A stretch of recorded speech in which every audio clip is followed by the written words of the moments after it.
আজকের গল্পের নাম ঘুরঘুটিয়ার ঘটনা। লেখকের নাম সত্যজিৎ রায়। গ্রাম ঘুরঘুটিয়া, পোস্ট পলাশী, জেলা নদিয়া, ৩রা নভেম্বর ১৯৭৪ সাল। শ্রী প্রদেশচন্দ্র মিত্র মহাশয় সমীবেশু সবিনয়ে নিবেদন। আপনার কীর্তিকলাপের বিষয়ে অবগত হইয়া আপনার সহিত একটিবার সাক্ষাতের বাসনা জাগিয়াছে। ইহার একটি বিশেষ উদ্দেশ্যও আছে, অবশ্যই সেটি আপনি আসলে জানিতে পারিবেন। আপনি যদি ৭৩ বৎসরের বৃদ্ধির এই অনুরোধ রক্ষা করতে সক্ষম হন, তবে অবিলম্বে পত্র মারফত জানাইলে বাধিত থাকিব। ঘুরঘুটিয়া আসিতে হইলে পলাশী স্টেশনে নামিয়া ৫.৫ মাইল দক্ষিণে যাইতে হয়। শিয়ালদহ হইতে একাধিক ট্রেন আছে, তন্মধ্যে ৩৬৫ আপ লালগোলা প্যাসেঞ্জার দুপুর ১টা ৫৮ ছাড়িয়ে সন্ধ্যা ৬টা ১১ পলাশী পৌঁছায়। স্টেশনে আমার গাড়ি থাকবে। আপনি রাত্রে আমার গৃহে অবস্থান করিয়া পরদিন সকালে ১০:৩০ একই ট্রেন ধরিয়া কলিকাতায় ফিরিতে পারিবেন। ইতি আশীর্বাদক শ্রী কালীকিঙ্কর মজুমদার। চিঠিটা পড়ে ফেলুদাকে ফেরত দিয়ে বললাম, পলাশী মানে কি সেই যুদ্ধের পলাশী? আর কটা পলাশী আছে ভাবছিস বাংলাদেশে? বলল ফেলুদা। তবে তুই যদি ভাবিস যে সেখানে এখনও অনেক ঐতিহাসিক চিহ্ন ছড়িয়ে রয়েছে, তাহলে খুব ভুল করবি। কিচ্ছু নেই। এমনকি সিরাজদৌল্লার আমলে যে পলাশবন থেকে পলাশীর নাম হয়েছিল, তার একটু গাছও এখনও নেই। তুমি কি যাবে? ফেলুদা চিঠিটার দিকে কিছুক্ষণ চেয়ে থেকে বলল, বুড়ো মানুষ ডাকছে এভাবে, তাছাড়া উদ্দেশ্যটা কি সেটা জানার একটা কৌতূহল হচ্ছে। আর সবচেয়ে বড় কথা, পাড়াগাঁয়ে শীতকালের সকাল সন্ধ্যেতে মাঠের ওপর কেমন ধোয়া জমে থাকে দেখেছিস? গাছগুলোর গুঁড়ি থেকে মাথার উপরটা খালি দেখা যায়, আর সন্ধ্যেটা নামে ঝপ করে, আর তারপরেই কনকনে ঠান্ডা। আর না, এতকাল এসব দেখিনি। তোপ সে দে একটা পোস্টকার্ড। চিঠি পৌঁছতে ৩-৪ দিন লেগে যেতে পারে। হিসেব করেই ফেলুদা যাবার তারিখটা জানিয়েছিল কালীকিঙ্কর মজুমদারকে। আমরা সেই অনুযায়ী ৩৬৫ আপ লালগোলা প্যাসেঞ্জারে চেপে পলাশী পৌঁছালাম ১২ই নভেম্বর রবিবার সন্ধ্যা ৬টায়। ট্রেনের কামরা থেকেই ধানক্ষেতের উপর ঝপ করে সন্ধ্যা নামা দেখেছি। স্টেশনে যখন পৌঁছালাম তখন চারদিকে বাতিঠাতি জ্বলে গেছে, যদিও আকাশ পুরোপুরি অন্ধকার হয়নি। কালেক্টর বাবুর কাছে টিকিট দিয়ে বাইরে বেরিয়ে যে গাড়িটা চোখে পড়লো, সেটাই যে মজুমদার মশাইয়ের গাড়ি তাতে কোনো সন্দেহ নেই। এরকম গাড়ি আমি কখনো দেখিনি। ফেলুদা বলল, ছেলেবেলায় এগাত্তা দেখে থাকতে পারি, তবে নামটা শোনা এটুকু বলতে পারি, কাপড়ের হুডওয়ালা অ্যাম্বাসেডারের চেয়ে দেড়া লম্বা আমেরিকান গাড়ি, নাম হাফমোবিল, গায়ের গাঢ় লাল রং, এখানে ওখানে চটে গেছে, হুডের কাপড়ে ৩ জায়গায় তাপ্পি। তাও কেন জানি গাড়িটাকে দেখলে বেশ সমীহ হয়। এমন গাড়িটার সঙ্গে উর্দি পরা ড্রাইভার থাকলে মানাতো ভালো। যিনি রয়েছেন তিনি পরে আছেন সাধারণ ধুতি আর সাদা শার্ট। তিনি গাড়িতে হেলান দিয়ে সিগারেট খাচ্ছিলেন। আমাদের এগিয়ে আসতে দেখে সেটা ফেলে দিয়ে সোজা হয়ে দাঁড়িয়ে জিজ্ঞেস করলেন, মজুমদার বাড়িতে যাবেন আপনারা? আজ্ঞে হ্যাঁ, বলল ফেলুদা। ঘুরঘুটিয়া। আসুন। ড্রাইভার দরজা খুলে দিলেন। আমরা ৪০ বছরের পুরনো গাড়ির ভিতর ঢুকে সামনের দিকে পা ছড়িয়ে হেলান দিয়ে আরাম করে বসলাম। ড্রাইভার হ্যান্ডেল মেরে স্টার্ট দিয়ে গাড়ি ঘুরঘুটিয়ার দিকে রওনা করিয়ে দিলেন। রাস্তাটা ভালো নয়, গাড়ির স্প্রিংও পুরনো, তাই আরাম বেশিক্ষণ টিকল না। তবুও পলাশীর বাজার ছাড়িয়ে গাড়ি গ্রামের খোলা রাস্তায় পড়তেই চোখ আর মন একসঙ্গে জুড়িয়ে গেল। ফেলুদা ঠিকই বলেছিল, ধানে ভরা ক্ষেতের ওপরে গাছপালায় ঘেরা ছোট ছোট গ্রাম দেখা যাচ্ছে, আর তারই আশেপাশে জমাট বাঁধা ধোঁয়া ছড়িয়ে বিছিয়ে আছে মেঘের মতো মাটি থেকে ৮-১০ হাত উপরে। চারিদিক দেখে মনে হচ্ছিল একেই বোধহয় বলে ছবির মতো সুন্দর। এরকম একটা জায়গায় যে আবার একটা পুরনো জমিদার বাড়ি থাকতে পারে, সেটা বিশ্বাসই হচ্ছিল না। কিন্তু মিনিট ১০ চলার পর রাস্তার দুপাশের গাছপালা দেখে বুঝতে পারলাম আম, জাম, কাঁঠাল ভরা একটা বাগানের মধ্যে দিয়ে চলেছি। তারপর রাস্তাটা ডান দিকে ঘুরে একটা পোড়ো মন্দির পেরোতেই সামনে দেখতে গেলাম নহবতখানা সমেত একটা শ্যাওলা ধরা প্রকাণ্ড সাদা ফটক। আমাদের গাড়িটা ৩ বার হর্ন দিয়ে ফটকের ভিতরে ঢুকতেই সামনে বিশাল বাড়িটা বেরিয়ে পড়ল। পিছনে সন্ধ্যার আকাশটা থেকে লালটাল উবে গিয়ে এখন শুধু একটা গাঢ় বেগুনি ভাব রয়েছে। অন্ধকার বাড়িটা আকাশের সামনে একটা পাহাড়ের মতো দাঁড়িয়ে আছে। বাড়িটার অবস্থা যে প্রায় জাদুঘরে রাখার মতো, সেটা কাছে গিয়েই বুঝতে পারলাম। দেয়ালে স্যাঁতা ধরেছে, সর্বাঙ্গে পলেস্তারা খসে গিয়ে ইট বেরিয়ে পড়েছে। সেই ইটের মধ্যেও আবার ফাটল ধরে, তার ভিতর থেকে গাছপালা গজিয়েছে। গাড়ি থেকে নেমে ফুলদা প্রশ্ন করল, এদিকে ইলেকট্রিসিটি নেই বোধ হয়? আজ্ঞে না, বলল ড্রাইভার। 3 বছর থেকে শুনছি আসবে আসবে, কিন্তু এখনো পর্যন্ত আসেনি। আমরা যেখানে দাঁড়িয়েছি সেখান থেকে উপর দিকে চাইলে দোতলার অনেকগুলো ঘরের জানলা দেখা যায়, কিন্তু তাতে একটাতেও আলো আছে বলে মনে হলো না। ডান দিকে কিছু দূরে ঝোপঝাড়ের ফাঁক দিয়ে একটা ছোট্ট ঘর দেখা যাচ্ছে, যাতে টিমটিম করে একটা লণ্ঠন জ্বলছে। বোধ হয় মালি বা দারোয়ান বা ওই রকম কেউ ঘরটাতে থাকে। মনে মনে বললাম, ফেলুদা ভালো করে খোঁজখবর না নিয়ে এ কোথায় এসে হাজির হলো কে জানে। একটা লণ্ঠনের আলো এসে পড়লো বাড়ির সদর দরজা দিয়ে বাইরের জমিতে। তারপরেই একজন বুড়ো চাকর এসে দরজার মুখটাতে দাঁড়ালো। ইতিমধ্যে ড্রাইভার গাড়িটাকে নিয়ে গেছে বোধহয় গ্যারেজের দিকে। চাকরটা ভুরু কুঁচকে একবার আমার দিকে দেখে নিয়ে বলল, ভিতরে আসুন। আমরা দুজনে তার পিছন পিছন বাড়ির ভিতর ঢুকলাম। লম্বায় চওড়ায় বাড়িটা যে অনেকখানি জায়গা জুড়ে আছে সেটা বেশ বুঝতে পারছিলাম, কিন্তু আর সবই কেমন যেন ছোট ছোট। দরজাগুলো বেটে বেটে, জানলাগুলো কলকাতার যে কোনো সাধারণ বাড়ির জানলার অর্ধেক। ছাদটা প্রায় হাত দিয়ে ছোঁয়া যায়। ফেলুদাকে জিজ্ঞেস করতে বলল, 150-200 বছর আগে বাংলাদেশের গ্রামের জমিদার বাড়িগুলো বেশিরভাগই নাকি এইরকমই ছিল। লম্বা বারান্দা পেরিয়ে ডান দিকে ঘুরে সিঁড়ি দিয়ে উপরে উঠতেই একটা আশ্চর্য নতুন জিনিস দেখলাম। ফেলুদা বলল, একে বলে চাপা দরজা। ডাকাতদের আটকাবার জন্য এরকম দরজা তৈরি হতো। এ দরজা বন্ধ করলে আর খাড়া দাঁড়িয়ে থাকে না, ভাঁজ হয়ে মাথার উপরে সিলিংয়ের মতো ট্যারচাভাবে শুয়ে পড়ে। দরজার গায়ে যে ফুটোগুলো দেখছিস সেগুলো দিয়ে বল্লম ঢুকিয়ে ডাকাতদের খুঁচিয়ে তাড়ানো হতো। দরজা পেরিয়ে একটা লম্বা বারান্দা, তার শেষে মাথার কুলুঙ্গিতে একটা প্রদীপ জ্বলছে। তারই পাশে একটা দরজা দিয়ে একটা ঘরে গিয়ে ঢুকলাম আমরা 3 জনে। এ ঘরটা বেশ বড়, আরও বড় মনে হতো যদি এত জিনিসপত্র না থাকতো। একটা প্রকাণ্ড খাট ঘরের প্রায় অর্ধেকটা দখল করে আছে। তার মাথার দিকে বাঁ পাশে একটা টেবিল, তার পাশে একটা সিন্দুক। এছাড়া চেয়ার রয়েছে 3টে, একটা এমনি আলমারি, আর মেঝে থেকে ছাদ অবধি বইয়ে ঠাসা। বাঁ পাশে একটা টেবিল আর তার পাশে একটা সিন্দুক। এছাড়া চেয়ার রয়েছে, আর রয়েছে খাটের ওপর কম্বল মুড়ি দিয়ে শোয়া একজন বৃদ্ধ ভদ্রলোক। টেবিলের ওপর রাখা একটা মোমবাতির আলো তার মুখে পড়েছে, আর সেই আলোতে বুঝতে পারছি সাদা গোঁফদাড়ির ফাঁক দিয়ে ভদ্রলোক আমাদের দিকে চেয়ে হাসছেন। বসুন, বললেন কালীকিঙ্কর মজুমদার। নাকি বেশও বলবো? তুমি তো দেখছি বয়সে আমার চেয়ে অর্ধেকেরও বেশি ছোট। তুমিই বলি, কি বলো? নিশ্চয়ই। ফেলুদা আমার কথা চিঠিতেই লিখে দিয়েছিল, এখন আলাপ করিয়ে দিল। একটা জিনিস লক্ষ্য করলাম যে আমাদের দুজনেরই উত্তরে উনি কেবল মাথা নাড়লেন।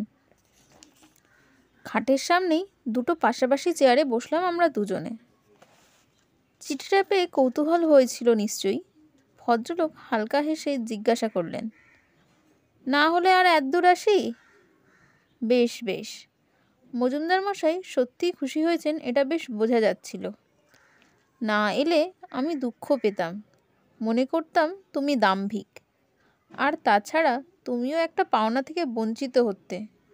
অবশ্যই জানি না এসব বই তোমার আছে কি না। ভদ্রলোকের দৃষ্টি টেবিলের দিকে ঘুরে গেল।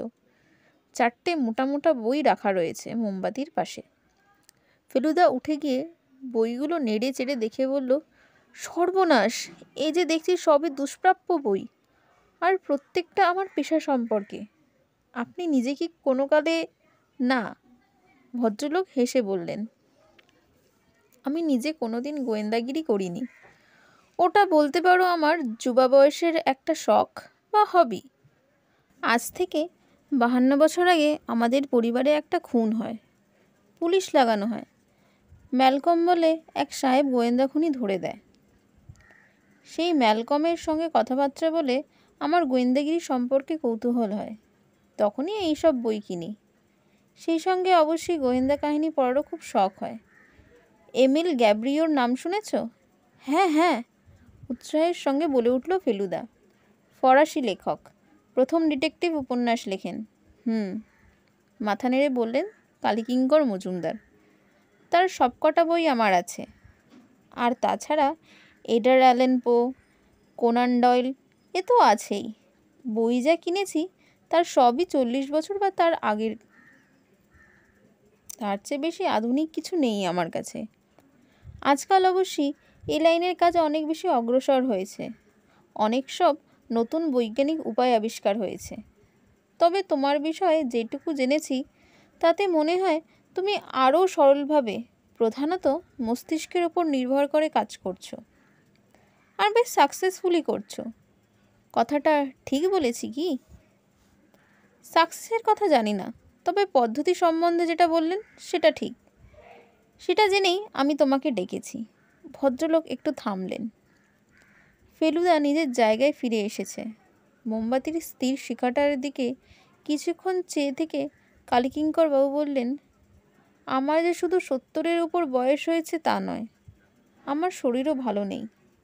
আমি চলে গেলে এসব বইয়ের কী দশা হবে জানি না। তাই ভাবলাম অন্তত এই কটা যদি তোমার হাতে তুলে দিতে পারি তাহলে এগুলোর যত্ন হবে, কদর হবে। ফেলুদা অবাক হয়ে তাকের বইগুলোর দিকে দেখছিল। বলল, এ সবই কি আপনার নিজের বই? কালীকিঙ্করবাবু বললেন, বইয়ের শখ মজুমদার বংশে একমাত্র আমারই। আর নানা বিষয়ে যে উৎসাহ ছিল আমার, সেটা নিশ্চয়ই বুঝতেই পারছো। তা তো বটেই। আর্কিওলজির বই রয়েছে, আর্টের বই, বাগান সম্বন্ধে বই, ইতিহাস জীবনী, ভ্রমণ কাহিনী, এমনকি থিয়েটারও বই তো দেখছি। তার মধ্যে বেশ কিছু নতুন বলে মনে হচ্ছে। এখনো বই কেনেন নাকি? তা কিনি বই কি। রাজেন বলে আমার একটি ম্যানেজার গোছের লোক আছে। তাকে মাসে 2-3 বার করে কলকাতায় যেতে হয়। তখন লিস্ট করে দিই, ও কলেজ স্ট্রিট থেকে নিয়ে আসে। ফেলুদা টেবিলের ওপর রাখা বইগুলোর দিকে দেখে বলল, আপনাকে যে কী বলে ধন্যবাদ দেব বুঝতে পারছি না। কালীকিঙ্কর বাবু বললেন, বইগুলো নিজের হাতে করে তোমার হাতে তুলে দিতে পারলে আরও বেশি খুশি হতাম। কিন্তু আমার দুটো হাতই অকেজো হয়ে আছে। আমরা দুজনেই একটু অবাক হয়ে ভদ্রলোকের দিকে চাইলাম। উনি হাত দুটো কম্বলের তলায় ঢুকিয়ে রেখেছেন ঠিকই, সেটার যে কোনো বিশেষ কারণ আছে সেটা বুঝতে পারিনি। আর্থ্রাইটিস জানো তো, যাকে সোজা বাংলায় বলে গেঁটে বাত। হাতের আঙুলগুলো আর ব্যবহার করতে পারি না। এখন অবশ্যই আমার ছেলে কিছুদিন হলো এখানে এসে রয়েছে। নইলে আমার চাকর গোকুলই আমাকে খাইয়ে ডাইয়ে দেয়। আপনার চিঠিটা কি আপনার ছেলে লিখেছিলেন? না, ওটা লিখেছিল রাজেন। বৈষয়িক ব্যাপারগুলো ওই দেখে। ডাক্তার ডাকার দরকার হলে গাড়ি করে গিয়ে নিয়ে আসে বহরমপুর থেকে। পলাশিতে ভালো ডাক্তার নেই। লক্ষ্য করছিলাম ফেলুদার দৃষ্টি মাঝে মাঝে চলে যাচ্ছে ঘরের কোনায় রাখা সিন্দুকটার দিকে। ও বলল, আপনার সিন্দুকটার একটু বিশেষত্ব আছে বলে মনে হচ্ছে। তালা চাবির ব্যবস্থা নেই দেখছি। কম্বিনেশনে খোলে বুঝি? কালীকিঙ্করবাবু হেসে বললেন, ঠিক ধরেছ। একটা বিশেষ সংখ্যা আছে, সেই অনুযায়ী নব ঘোরালে তবে খোলে। এসব অঞ্চলে এককালে ডাকাতের খুব উপদ্রব ছিল জানো তো। আমার পূর্বপুরুষই তো ডাকাতি করে জমিদার হয়েছে। তারপর আবার আমরাই ডাকাতের হাতে লাঞ্ছনা ভোগ করছি। তাই মনে হয়েছিল তালার বদলে কম্বিনেশনে করলে হয়তো আরেকটু নিরাপদ হবে। কথাটা শেষ করে ভদ্রলোক ভুরু কুঁচকে কী যেন ভাবলেন। তারপর চাকরের নাম ধরে একটা হাঁক দিলেন। প্রায় সঙ্গে সঙ্গে বুড়ো গোকুল এসে হাজির হলো। কালীকিঙ্কর বাবু বললেন, একবার খাঁচাটা আনতো গোকুল, এদের দেখাবো। গোকুল কয়েক সেকেন্ডের মধ্যেই একটা খাঁচায় একটা টিয়া নিয়ে এসে হাজির। মোমবাতির আলোয় টিয়ার চোখ দুটো জ্বলজ্বল করছে। কালীকিঙ্করবাবু পাখিটার দিকে চেয়ে বলল, বলতো মা, ত্রিনয়ন ত্রিনয়ন বলতো। কিছুক্ষণ সব চুপচাপ। তারপর আশ্চর্য, পরিষ্কার গলায় পাখি বলে উঠল, ত্রিনয়ন, ও ত্রিনয়ন। আমি তো পাখিকে এত পরিষ্কার কথা বলতে কখনো শুনিনি। কিন্তু ওখানেই শেষ না, সঙ্গে আরও দুটো কথা জুড়ে দিল টিয়া, একটু জিরো। তারপর আবার পুরো কথাটা পরিষ্কার করে বলে উঠল টিয়া, ত্রিনয়ন, ও ত্রিনয়ন, একটু জিরো। ফেলুদার ভুরু কুঁচকে গেছে। বলল, ত্রিনয়ন কে?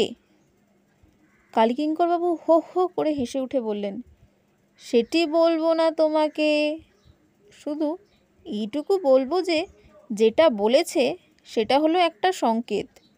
12 ঘন্টা সময় আছে তোমার। দেখো তো তুমি সংকেতটা বার করতে পারো কি না। আমার সিন্দুকের সঙ্গে সংকেতটার যোগ আছে বলে দিলাম। ফেলুদা বলল, টিয়াকে ওটা শেখানোর পিছনে কোনো উদ্দেশ্য আছে কিনা সেটা জানতে পারি কি? নিশ্চয়ই পারো, বললেন কালীকিঙ্কর মজুমদার। বয়সের সঙ্গে অধিকাংশ মানুষের স্মরণশক্তি কমে আসে সেটা জানো তো। বছর 3 আগে একদিন সকালে হঠাৎ দেখি সিন্দুকের সংকেতটা মনে আসছে না। বিশ্বাস করবে, সারাদিন চেষ্টা করেও নম্বরটা মনে করতে পারিনি। শেষটায় মনে পড়ল মাঝরাত্রিরে। নম্বরটা লিখে রাখিনি কোথাও, কারণ কখন যে কার কী অভিসন্ধি হয় সেটা তো বলা যায় না। তাই মনে হয়েছিল ওটা মাথায় রাখাই ভালো। আমার ছেলে জানতো, কিন্তু সে থাকে বাইরে বাইরে।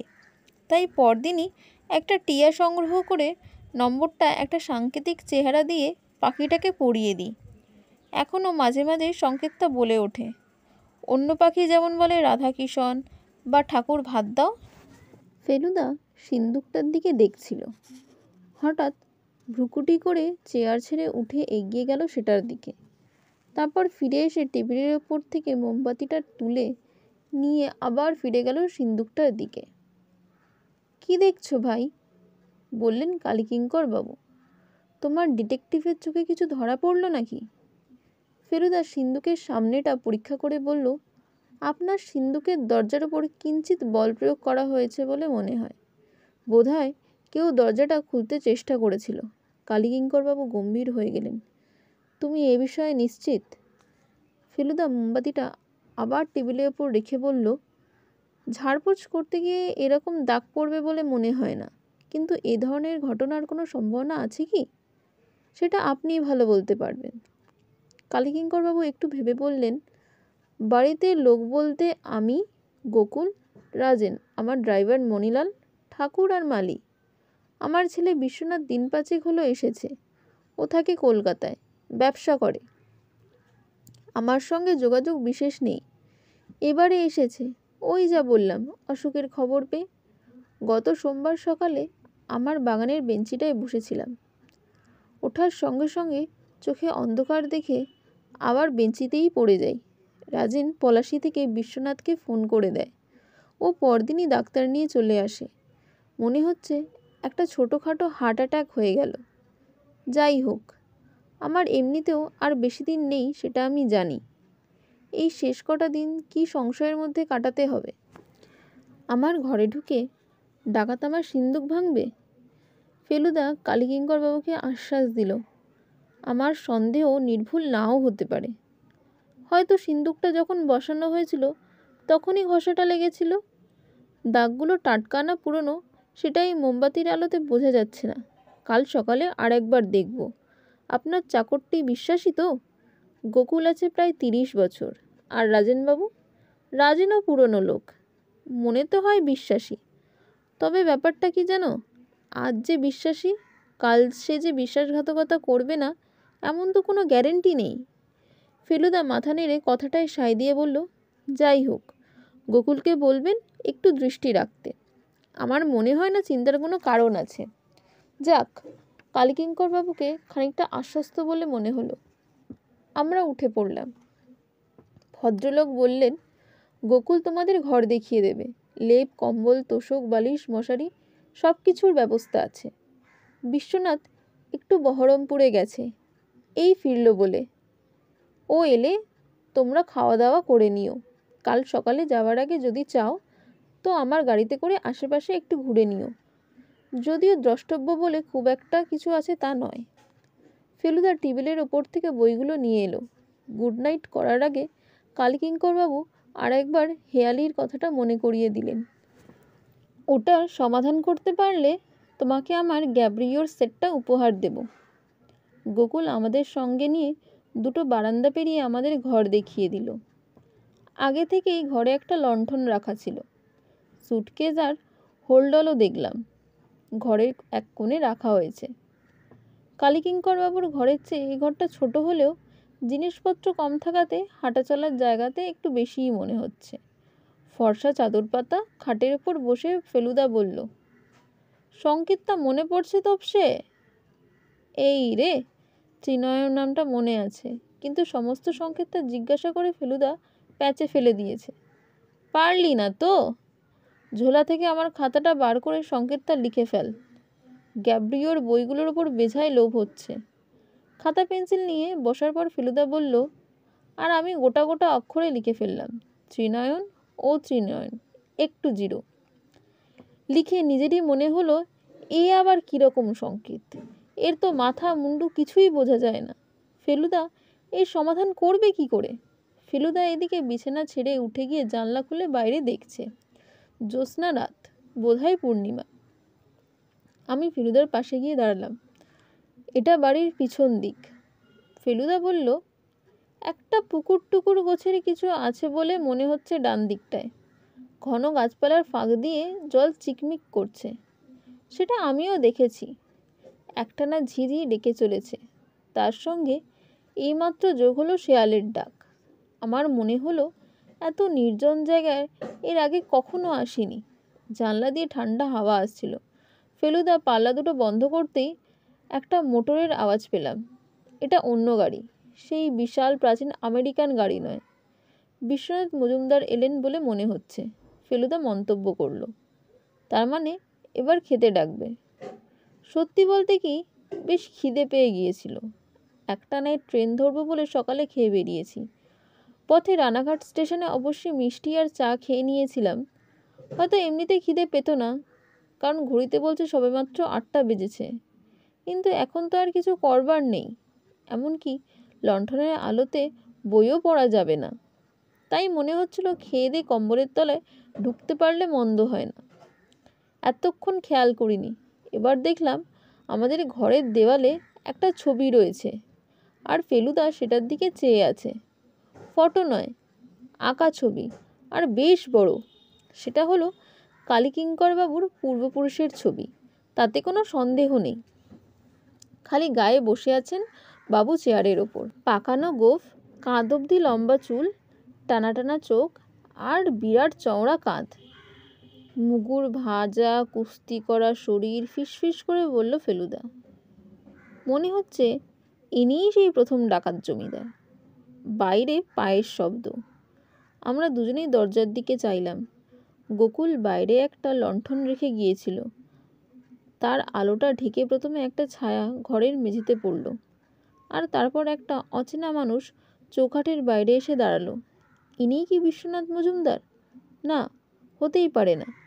খাটো করে পরা ধুতি, গায়ে ছাই রঙের পাঞ্জাবি, ঝুপো গোঁফ, আর চোখে পুরু চশমা। ভদ্রলোক গলা বাড়িয়ে ভুরু কুঁচকে বোধহয় আমাদের খুঁজছেন। কিছু বলবেন রাজেনবাবু? ফেলুদা প্রশ্ন করল। ভদ্রলোক যে এতক্ষণে আমাদের দেখতে পেলেন, এবার সর্দি বসা গলায় কথা এলো। ছোটবাবু ফিরেছেন, ভাত দিতে বলেছি। গোকুল আপনাদের খবর দেবে। রাজেনবাবু চলে গেলেন। কিসের গন্ধ বলতো? আমি জিজ্ঞাসা করলাম ফেলুদাকে। বুঝতে পারছিস না? ন্যাফতালিন। গরম পাঞ্জাবিটা সবেমাত্র বার করেছে ট্রাঙ্ক থেকে। রাজেনবাবুর পায়ের শব্দ মিলিয়ে যাওয়ার সঙ্গে সঙ্গে আবার বুঝতে পারলাম আমরা কি আশ্চর্য থমথমে পরিবেশের মধ্যে রয়েছি। এরকম জায়গায় দিনের পর দিন মানুষ থাকে কি করে? ফেলুদা পাশের থাকলে সাহসের অভাব হবে না জানি, কিন্তু না থাকলে এই আদ্যিকালের পুরো জমিদার বাড়িতে 5 মিনিটও থাকার সাধ্য হতো না আমার। কালীকিঙ্করবাবু আবার নিজেই বললেন, এই বাড়িতে নাকি এককালে খুন হয়েছিল, কোন ঘরে কে জানে। ফেলুদা এর মধ্যে লণ্ঠন সমেত টেবিলটাকে কাছে টেনে এনে খাটে বসে খাতা খুলে সংকেত নিয়ে ভাবা শুরু করে দিয়েছে। দু একবার যেন ত্রিনয়ন বলে বিড়বিড় করতেও শুনলাম। আমি আর কি করি, দরজা দিয়ে বেরিয়ে বাইরের বারান্দায় গিয়ে দাঁড়ালাম। ওটা কি? বুকটা ধড়াস করে উঠল। কি জানি একটা নড়ে উঠেছে বারান্দার ওদিকটায়, যেখানে লণ্ঠনের আলো অন্ধকারে মিশে গেছে। দাঁতে দাঁত চেপে রইলাম অন্ধকারের দিকে।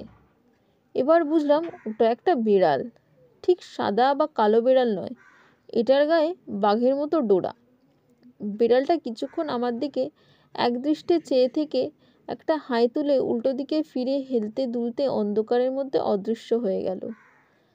তার কিছু পরেই শুনলাম কর্কশ গলায় টিয়ার ডাক, তারপরেই আবার সব চুপচাপ। বিশ্বনাথবাবুর ঘরটা কোথায় কে জানে। তিনি কি দোতলায় থাকেন না একতলায়? রাজেনবাবুই বা কোথায় থাকেন? আমাদের এমন ঘর দিয়েছে কেন যেখান থেকে কারোর কোনো সাড়া শব্দ পাওয়া যায় না? আমি ঘরে গিয়ে এলাম। ফেলুদা খাটের ওপর পা তুলে দিয়ে খাতা হাতে নিয়ে ভাবছে। আর না পেরে বললাম, এরা এত দেরি করছে কেন বলতো? ফেলুদা ঘড়ি দেখে বলল, তা মন্দ বলিসনি, প্রায় 15 মিনিট হয়ে গেল, বলেই আবার খাতার দিকে মন দিল। আমি ফেলুদার পাওয়া বইগুলো উল্টে পাল্টে দেখলাম। একটা বই আঙুলের ছাপ সম্বন্ধে, একটার নাম ক্রিমিনোলজি, আর একটা ক্রাইম অ্যান্ড ইটস ডিটেকশন। 4 নম্বর বইটার মানেই বুঝতে পারলাম না, তবে এটায় অনেক ছবি রয়েছে। তার মধ্যে পরপর 10 পাতায় শুধু বিভিন্ন রকম পিস্তল আর বন্দুক। ফেলুদা, রিভলভারটা সঙ্গে এনেছো কি? প্রশ্নটা মাথা আসতেই মনে পড়ল ফেলুদা তো গোয়েন্দাগিরি করতে আসেনি, আর সেটার কোনো প্রয়োজন নেই, কাজে রিভলভারের বা দরকার হবে কেন? বইগুলো সুটকেসে রেখে খাটে বসতে যাব, এমন সময় আচমকা অচেনা গলার আওয়াজ পেয়ে বুকটা আবার ধড়াস করে উঠল। এবারের লোকটিকে চেনায় কোনো অসুবিধা নেই। ইনি গোকুল নন, রাজেনবাবু নন, গাড়ির ড্রাইভারও নন, আর রান্নার ঠাকুর তো ননই। কাজেই ইনি বিশ্বনাথবাবু ছাড়া আর কেউ হতে পারেন না। আপনাকে অনেক দেরি করিয়ে দিলাম। ভদ্রলোক ফেলুদাকে নমস্কার করে বললেন, আমার নাম বিশ্বনাথ মজুমদার। সেটা আর বলে দিতে হয় না, বাপের সঙ্গে বেশ মিল আছে চেহারার, বিশেষ করে চোখ আর নাকে। বয়স 40-45 হবে। মাথার চুল এখনও সবই কাঁচা, গোঁফদাড়ি নেই, ঠোঁট দুটো অসম্ভব রকমের পাতলা। ভদ্রলোককে আমার ভালো লাগলো না। কেন ভালো লাগলো না সেটা অবশ্যই বলা মুশকিল। একটা কারণ বোধহয় উনি আমাদের এতক্ষণ বসিয়ে রেখেছিলেন, আর একটা কারণ, যদিও এটা ভুল হতে পারে, ভদ্রলোক আমাদের দিকে চেয়ে হাসলেও সেই হাসিটা কেন জানি না খাঁটি বলে মনে হলো না, যেন আসলে সত্যি করে আমাদেরকে দেখে খুশি হননি। সেটা হবেন আমরা চলে গেলে পর। ফেলুদা আর আমি বিশ্বনাথবাবুর সঙ্গে নিচে নেমে সোজা গিয়ে হাজির হলাম খাবার ঘরে। আমি ভেবেছিলাম মাটিতে বসে খেতে হবে, এখন দেখছি বেশ বড় একটা ডাইনিং টেবিল রয়েছে, আর তার উপরে রূপোর থালা বাটি গেলাস সাজানো রয়েছে। যে যার জায়গায় বসার পর বিশ্বনাথবাবু বললেন, আমার আবার কি শীত কি গ্রীষ্ম, দুবেলা চান করার অভ্যাস, তাই একটু দেরি হয়ে গেল। ভদ্রলোকের গা থেকে দামি সাবানের গন্ধ পেয়েছি আগেই, এখন মনে হচ্ছে বোধহয় সেন্টও মেখে এসছেন। বেশ শৌখিন লোক সন্দেহ নেই। সাদা সিল্কের শার্টের ওপর গাঢ় সবুজ রঙের হাতকাটা কার্ডিগান, আর তার সঙ্গে ছাই রঙের টেরিলিনের প্যান্ট। বাটি চাপা ভাত ভেঙে মোচার ঘন্ট দিয়ে খাওয়া শুরু করে দিলাম। থালার চারপাশে গোল করে সাজানো বাটিতে রয়েছে আরও 3 রকমের তরকারি, সোনামুগের ডাল আর রুই মাছের ঝোল। বাবার সঙ্গে কথা হয়েছে? জিজ্ঞাসা করলেন বিশ্বনাথবাবু। হ্যাঁ, বলল ফেলুদা। উনি আমাকে ভীষণ লজ্জায় ফেলে দিয়েছেন, বই উপহার দিয়ে। হ্যাঁ, আজকের বাজারে ওই বই যদি পাওয়াও যেত তাহলে দাম পড়তো কমপক্ষে 500-700 টাকা। বিশ্বনাথবাবু হেসে বললেন, আপনাকে ডেকে পাঠিয়েছেন জেনে আমি বাবাকে বেশ একটু ধমকি দিয়েছিলাম। শহুরে লোকদের এই অজপাড়া গায়ে ডেকে এনে কষ্ট দেবার কোনো মানে হয় না। ফেলুদা কথাটার প্রতিবাদ করল। কি বলছেন মিস্টার মজুমদার? আমার তো এখানে এসে দারুণ লাভ হয়েছে, কষ্টের কোনো কথাই ওঠে না। বিশ্বনাথবাবু ফেলুদার কথায় তেমন আমল না দিয়ে বললেন, আমার তো এই 4 দিনেই প্রাণ হাঁপিয়ে উঠেছে। বাবাজি কি করে একটানা এতদিন রয়েছেন জানি না। বাইরে একেবারেই যান না। শুধু তাই না, বেশিরভাগ সময় ওর ওই অন্ধকার ঘরে খাটের ওপর শুয়ে থাকেন। দিনে কেবল 2 বার কিছুক্ষণের জন্য বাগানে গিয়ে বসেন। এখন অবশ্যই শরীরের জন্য সেটাও বন্ধ। আপনি আর কদিন আছেন? আমি কালই যাব। বাবার এখন ইমিডিয়েট কোনো ডেঞ্জার নেই। আপনারা তো বোধহয় 8:30টার ট্রেনে ফিরছেন। আজ্ঞে হ্যাঁ। তাহলে আপনারাও যাবেন? আর আমিও বেরোবো। ফেলুদা ভাতের ডাল ঢেলে বলল, আপনার বাবা তো নানা রকম শখ দেখলাম। আপনি নিজে কি একেবারে 100% ব্যবসাদার? হ্যাঁ মশাই, কাজকর্ম করে অন্য কিছু করার প্রবৃত্তি থাকে না। বিশ্বনাথ বাবুর কাছ থেকে বিদায় নিয়ে আমরা যখন ঘরে ফিরে এলাম তখন বেজেছে প্রায় 9:30। এখানে ঘড়ির টাইমের আর কোনো মানে নেই আমার কাছে, কারণ 7টা থেকেই মনে হচ্ছে মাঝরাত্রির। ফেলুদাকে বললাম, বালিশগুলোকে উল্টো দিকে করে শুলে তোমার কোনো আপত্তি আছে? কেন বলতো? তাহলে আর চোখ খুললেই ডাকাতবাবুটিকে দেখতে হবে না। ফেলুদা হেসে বলল, ঠিক আছে, আমার কোনো আপত্তি নেই। ভদ্রলোকের চাহনিটা যে আমারও খুব ভালো লাগছিল তা বলতে পারি না। শোবার আগে ফেলুদা লণ্ঠনের আলোটা কমিয়ে দিল, আর তার ফলে ঘরটা যেন আরও ছোট হয়ে গেল। চোখ যখন প্রায় বুঝে এসেছে তখন হঠাৎ ফেলুদার মুখে ইংরেজি কথা শুনে অবাক হয়ে এক ধাক্কায় ঘুম ছুটে গেল। স্পষ্ট শুনলাম ফেলুদা বলল, দেয়ার ওয়াজ আ ব্রাউন ক্রো। আমি কনুইয়ের ভর করে উঠে বসলাম। ব্রাউন ক্রো? কাক আবার ব্রাউন হয় নাকি? এসব কি আবল তাবল বকছো ফেলুদা? গ্যাব্রিওর বইগুলো বোধহয় পেয়ে গেলাম রে তোপসে। সে কি, সমাধান হয়ে গেল? খুব সহজ। এদেশে এসে সাহেবরা যখন গোড়ার দিকে হিন্দি শিখত তখন উচ্চারণের সুবিধের জন্য কতগুলো কায়দা বার করেছিল। দেয়ার ওয়াজ আ ব্রাউন ক্রো, এই কথাটার সঙ্গে কিন্তু বাদামি কাকের কোনো সম্পর্ক নেই। এটা আসলে সাহেব তার বেয়ারাকে দরজা বন্ধ করতে বলছে। দরওয়াজা বন্ধ করো। এই ত্রিনয়নের ব্যাপারটাই কতকটা সেই রকম। গোড়ায় ত্রিনয়নকে 3 ভেবে বারবার হোঁচট খাচ্ছিলাম। সে কি, ওটা 3 নয় বুঝি? আমিও ওটাকে 3ই ভাবছিলাম। 3 নয়। ত্রিনয়নের ত্রিটা হলো 3 আর নয়ন হলো 9, 2 মিলিয়ে 39। ত্রিনয়ন ও ত্রিনয়ন হলো 39 ও 39। এখানে ও মানে 0 অর্থাৎ 0। আমি লাফিয়ে উঠলাম, তাহলে 820 মানে 820, জলের মতো সোজা। সুতরাং পুরো সংখ্যা হচ্ছে 390398220। কেমন ঢুকলো মাথায়?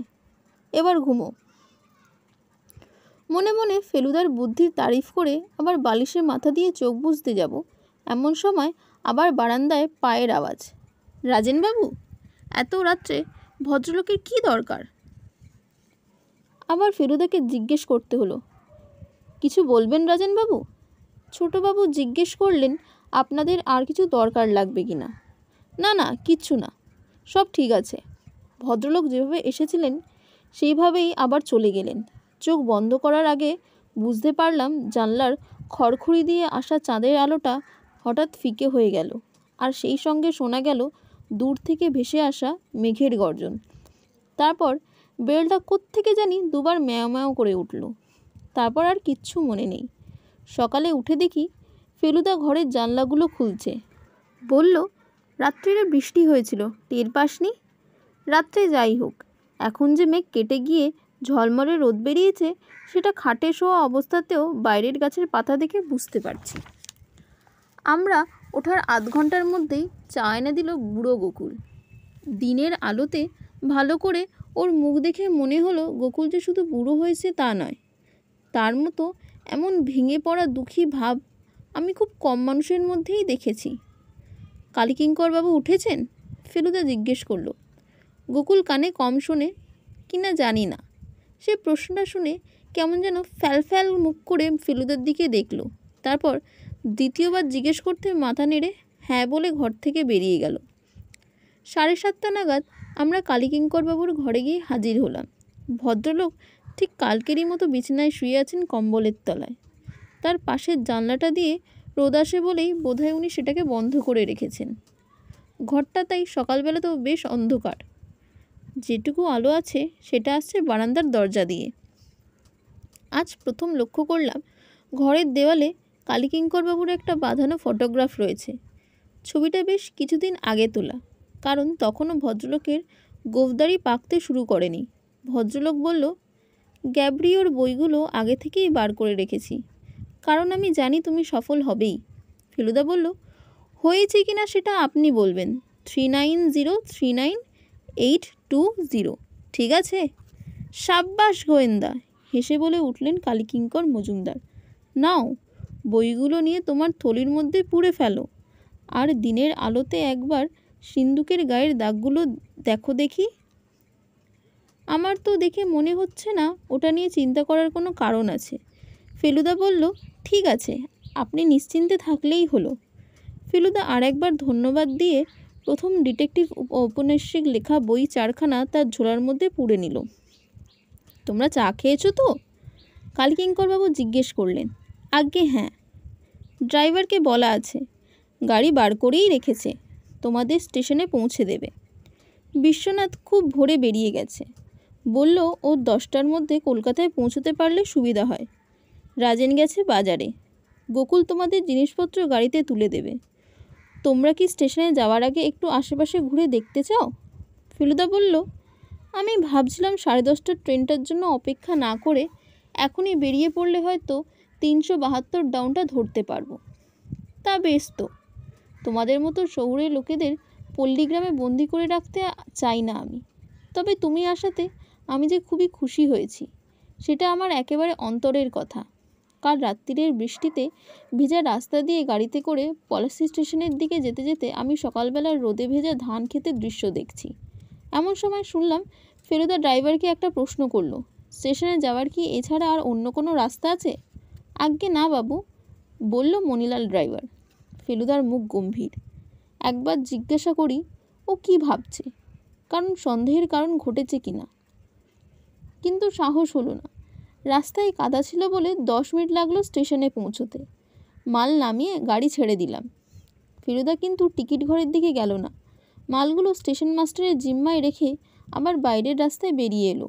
রাস্তায় সাইকেল রিক্সার লাইন। সবচেয়ে সামনের রিক্সার মালিকের কাছে গিয়ে ফেলুদা জিজ্ঞেস করলো, এখানকার থানাটা কোথায় জানেন? জানি বাবু, চলুন তো, তাড়া আছে। প্রচণ্ডভাবে প্যাক করে হর্ন দিতে দিতে ভিড় কাটিয়ে কলিশন বাঁচিয়ে আমরা 5 মিনিটের মধ্যে থানায় পৌঁছে গেলাম। ফেলুদার খ্যাতি যে এখান পর্যন্ত পৌঁছে গেছে সেটা বুঝলাম যখন সাব ইন্সপেক্টর মিস্টার সরকার ওর পরিচয় দিয়েই চিনে ফেললেন।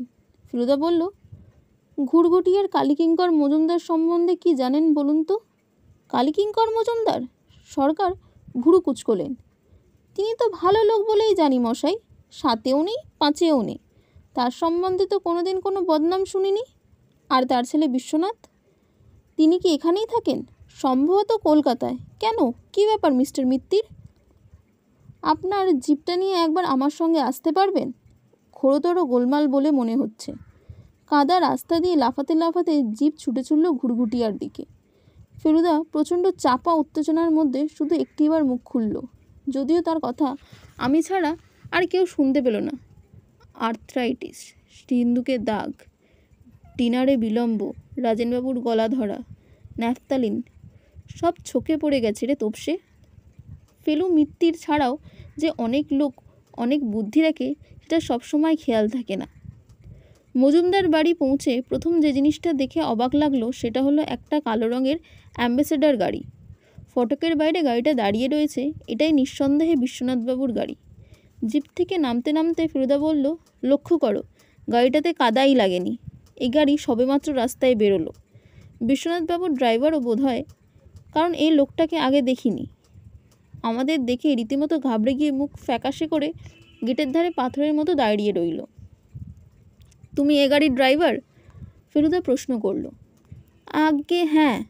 বিশ্বনাথবাবু আছেন? লোকটা ইতস্তত করছে দেখে ফেলুদা আর অপেক্ষা না করে সোজা গিয়ে ঢুকলো বাড়ির ভিতর। তার পিছনে দারোগা, আমি আর একজন কনস্টেবল। আবার সেই প্যাসেজ দিয়ে গিয়ে সেই সিঁড়ি দিয়ে দৌড়ে উপরে উঠে ফেলুদা এবং আমরা তিনজন সোজা ঢুকলাম কালীকিঙ্কর বাবুর ঘরে।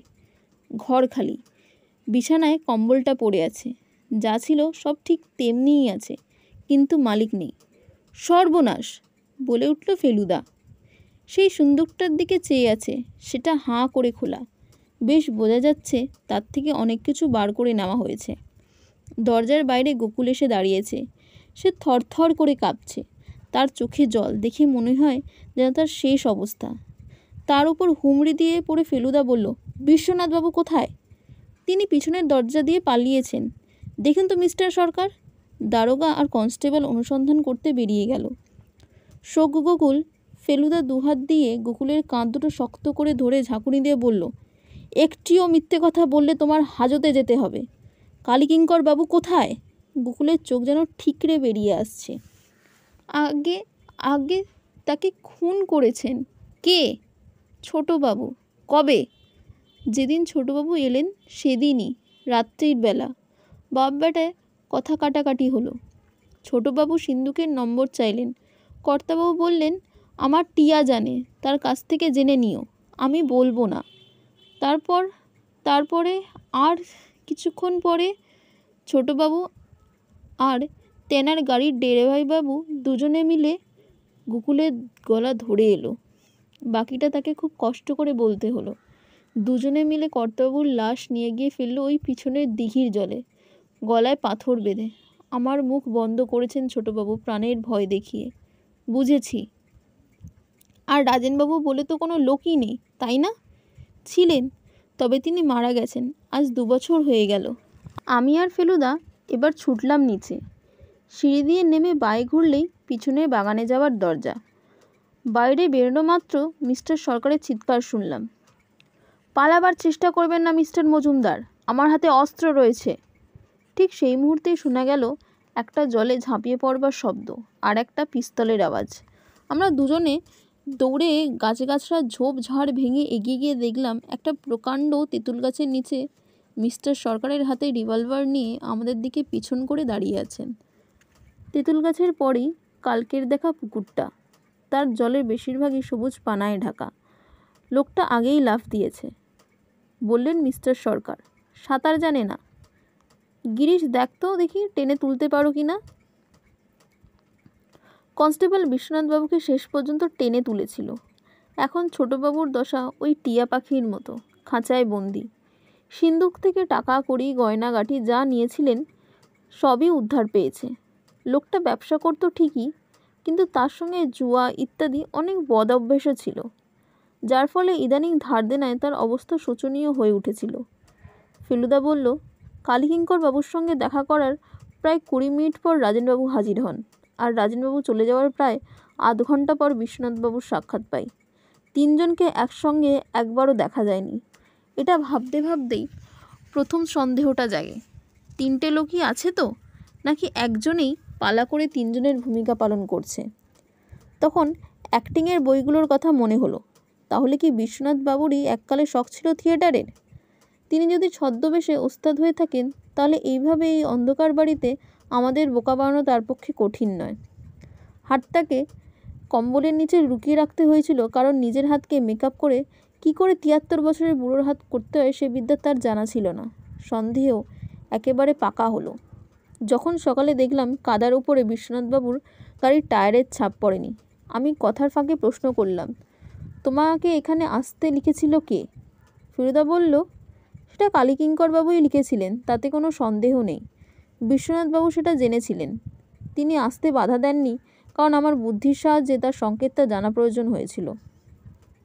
শেষ পর্যন্ত আমাদের 10টা ট্রেনই ধরতে হলো। রওনা হওয়ার আগে ফেলুদা তার সুটকেস আর ঝোলা থেকে 8খানা বই বার করে আমার হাতে দিয়ে বলল, খুনির হাত থেকে উপহার নেওয়ার বাসনা নেই আমার, তোপসে বুকশেলফের ফাঁকগুলো ভরিয়ে দিয়ে আয় তো। আমি যখন বই রেখে কালীকিঙ্করবাবুর ঘর থেকে বেরোচ্ছি তখনও টিয়া বলছে, ত্রিনয়ন ও ত্রিনয়ন, একটু জিরো।